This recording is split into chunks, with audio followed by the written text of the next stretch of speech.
الحمد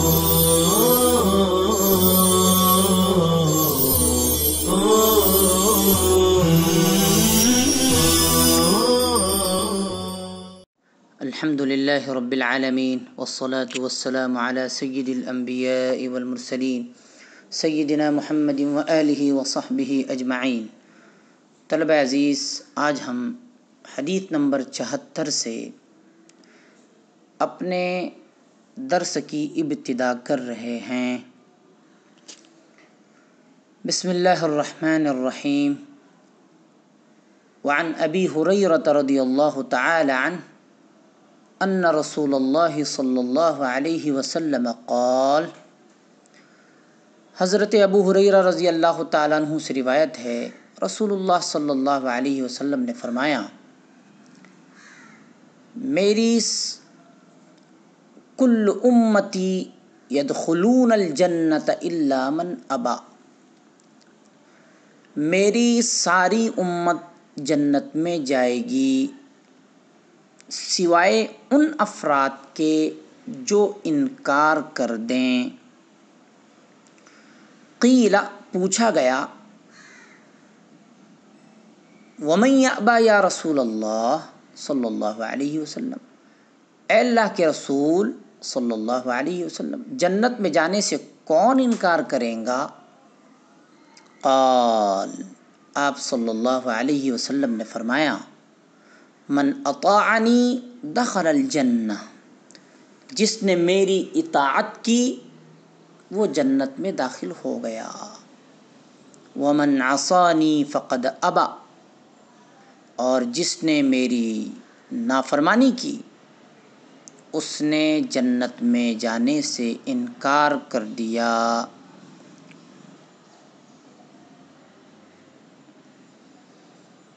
امت سے مراد یہاں امت اجابت ہے، یعنی وہ لوگ جو نبی صلی اللہ علیہ وسلم کی دعوت قبول کر کے آپ پر ایمان لائے اور اس امت اجابت میں سے بھی جنت میں وہی جائیں گے جو آپ کے سچے پیروکار ہوں گے۔ نافرمان جنت میں جانے سے محروم رہیں گے، نعوذ باللہ من ذلک۔ اس میں یہ بھی بتایا گیا ہے کہ جنت دعوی ایمان اور تمناؤں سے نہیں ملے گی، بلکہ اس کا راستہ اطاعت رسول ہے۔ آپ کی اطاعت ہی صلی اللہ علیہ وسلم حقیقی محبت کی نشانی ہے۔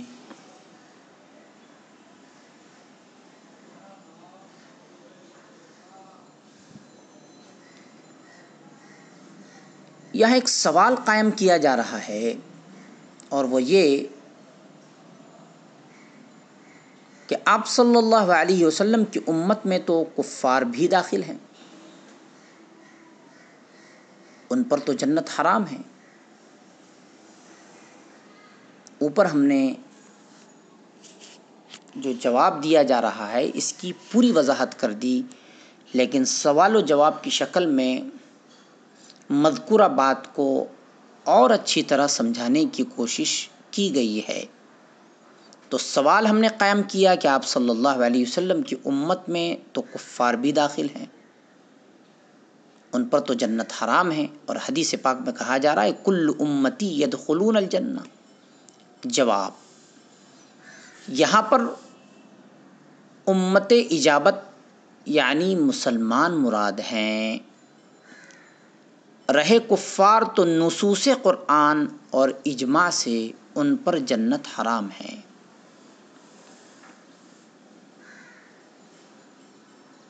من اطاعنی دخل الجنہ، جس نے میری اطاعت کی وہ جنت میں داخل ہوگا۔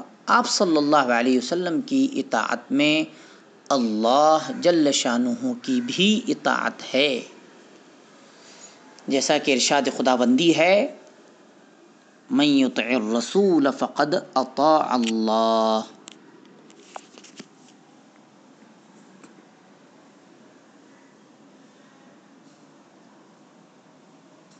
اور اللہ تعالیٰ کا ارشاد ہے وما ارسلنا من رسول الا لیطاع باذن اللہ،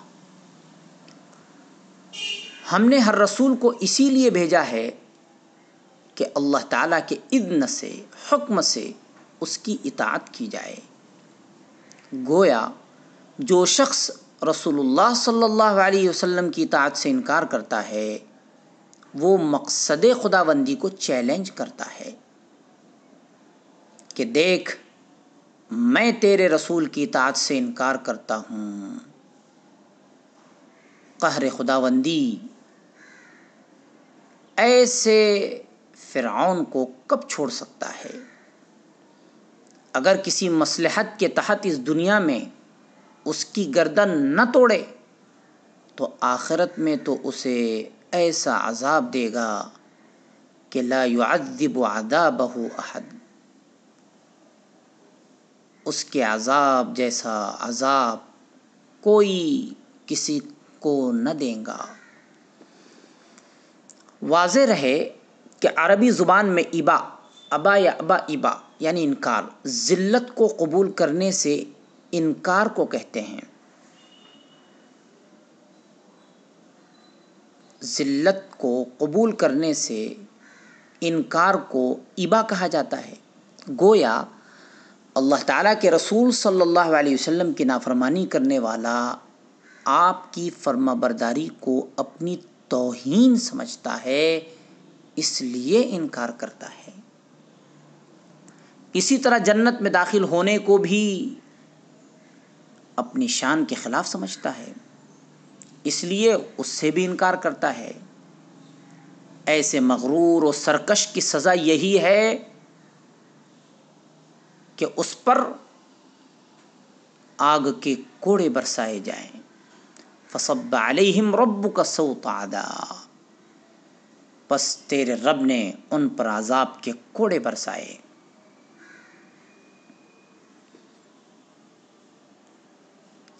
اب ہم حدیث نمبر 77 کی عبارت خوانی کر رہے ہیں۔ وعن ابی ہریرہ رضی اللہ تعالی عنہ قال قال رسول اللہ صلی اللہ علیہ وسلم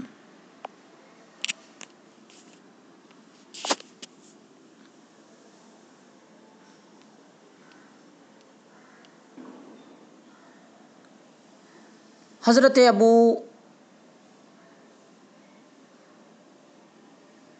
عن ابی موسیٰ رضی اللہ تعالی عنہ قال قال رسول اللہ صلی اللہ علیہ وسلم، حضرت ابو موسیٰ رضی اللہ تعالی عنہ سے روایت ہے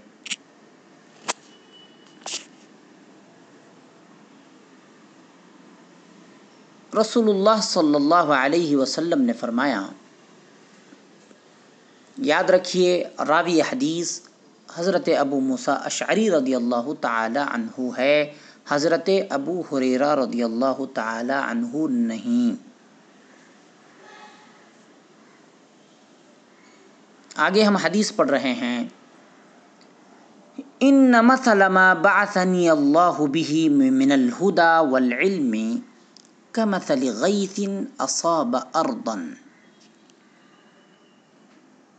اس ہدایت اور علم کی مثال جس کے ساتھ اللہ تعالیٰ نے مجھے بھیجا ہے اس بارش کی مانند ہے جو زمین کو پہنچے۔ فکانت منہا طائفۃ طیبۃ، اس زمین کا کچھ حصہ تو اچھا تھا جس نے پانی کو اپنے اندر جذب کر لیا۔ قبلت الماء، جس نے پانی کو اپنے اندر جذب کر لیا۔ فأنبتت الکلأ والعشب الکثیر، اور گھاس نیز بہت سا سبزہ اگایا۔ یہ زمین کی پہلی قسم ہو گئی۔ دوسری قسم وَقَانَ مِنْهَا أَجَادِبُ أَمْسَكَتِ الْمَاءَ، اور ایک حصہ اس کا غیر آباد یعنی بنجر تھا، جس نے پانی جذب تو نہیں کیا البتہ روک لیا۔ فَنَفَعَ اللَّهُ بِهَا النَّاسَ، تو اس پانی سے اللہ تعالیٰ نے لوگوں کو فائدہ پہنچایا۔ فَشَرِبُوا مِنْهَا وَسَقَوْا، لوگوں نے اس سے پانی پیا اور پلایا۔ وَزَرَعُوا، اور کھیتوں کو سیراب کیا۔ اب تیسری زمین کا بیان ہو رہا ہے، زمین کی تیسری قسم کا بیان ہو رہا ہے۔ وَأَصَابَ طَائِفَةً مِنْهَا أُخْرَى،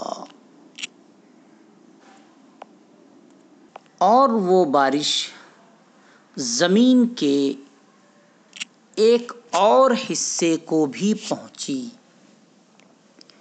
انما ہی قیعان لا تمسک ماء ولا تنبت کلأ، جو چٹیل میدان تھا، جو نہ پانی روکتا اور نہ گھاس اگاتا۔ فذالک مثل من فقیہ یا فقہ فی دین اللہ تعالی، چنانچہ یہ مثال ہے اس شخص کی جس نے اللہ کے دین میں سمجھ حاصل کی۔ وَنَفَعَهُ بِمَا بَعَثَنِيَ اللَّهُ بِهِ فَعَلِمَ وَعَلَّمَ، اور اس علم و ہدایت سے اللہ تعالیٰ نے اسے نفع پہنچایا جس کے ساتھ اللہ نے مجھے بھیجا،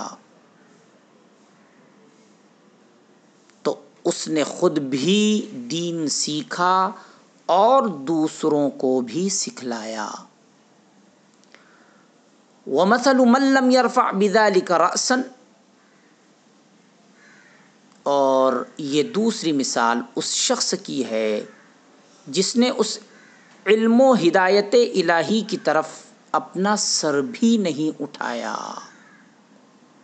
وَلَمْ يَقْبَلْ هُدَى اللَّهِ الَّذِي أُرْسِلْتُ بِهِ، اور نہ وہ ہدایت ہی قبول کی جس کے ساتھ مجھے بھیجا گیا۔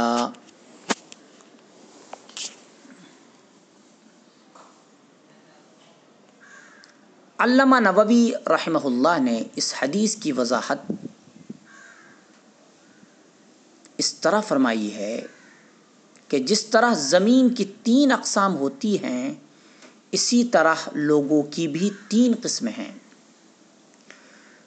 پہلی قسم، جب بارش ہوئی تو زمین نے پانی کو جذب کیا، پھر اس میں سے پھل پھول آ گئے،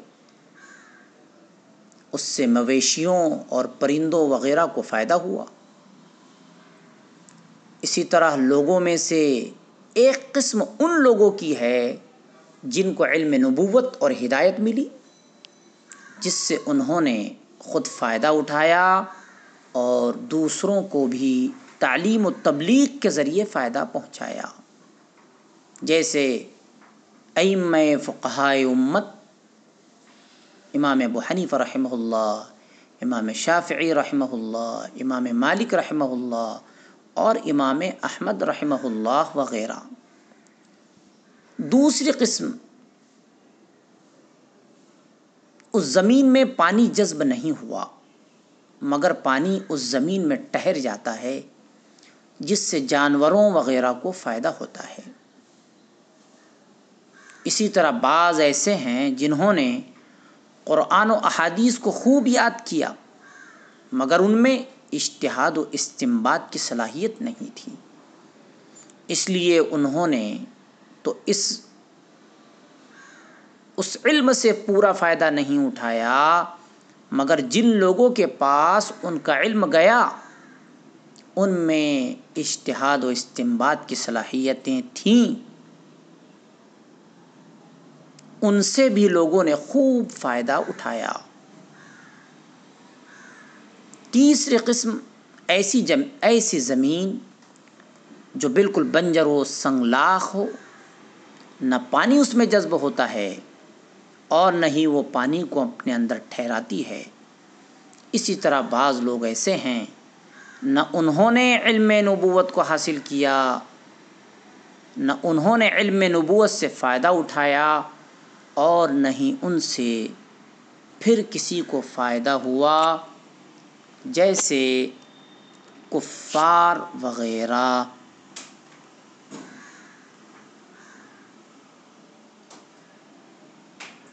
بہرحال لوگوں کے 3 طبقے ہیں، ایک علماء عاملین اور دوسرے وہ حاملین علم جو اپنے علم سے خود تو فائدہ نہیں اٹھاتے مگر مسلمانوں کو اپنے علم سے فائدہ ضرور پہنچاتے ہیں۔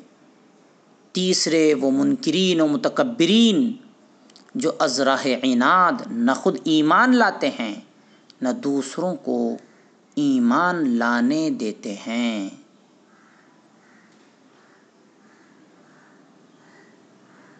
یہ علم و ہدایت جو رسول اللہ صلی اللہ علیہ وسلم لے کر قرآن و حدیث کی صورت میں موجود و محفوظ ہے، علم اور عمل کے ذریعے اس کی حفاظت مسلمانوں کا فرض ہے کہ خود بھی عمل کریں، دوسروں سے بھی عمل کرائیں۔